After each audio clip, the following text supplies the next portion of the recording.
एक जवान आदमी था तो उसको एक बहुत बड़े पत्थर के पास ले जाया गया। वो पत्थर जो था उसको राज्य का जो सबसे बड़ा पहलवान था वही हिला पाता था। अब इस आदमी को लगे, बोले पत्थर हिला। अब ये लगा रहा है पूरा जोर, पत्थर तो हिले नहीं।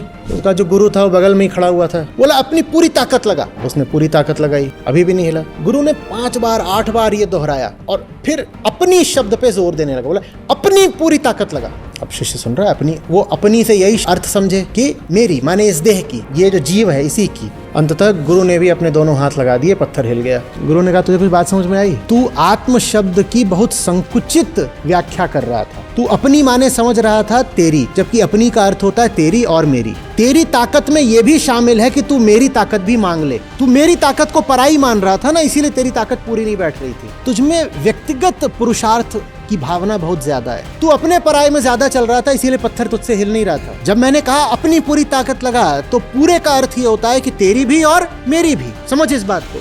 आप ये क्यों सोच रहे हो कि आपको जो करना है अपनी ही सैलरी से करना है? यहाँ इतने लोग बैठे हुए, इनके पास भी तो सैलरी है। आप शेल्टर शुरू करना चाहते हो, आप जब किसी बछड़े को, मेमने को कुछ बचा रहे हो, तो वो कोई आपका व्यक्तिगत मसला थोड़ी ही है, वो तो दुनिया भर का मसला है। तो बता दो दुनिया को कि ये कर रही हूँ। जिनमें आत्मसम्मान होगा वो खुद आपकी मदद करेंगे, जिनमें नहीं होगा वो नहीं करेंगे।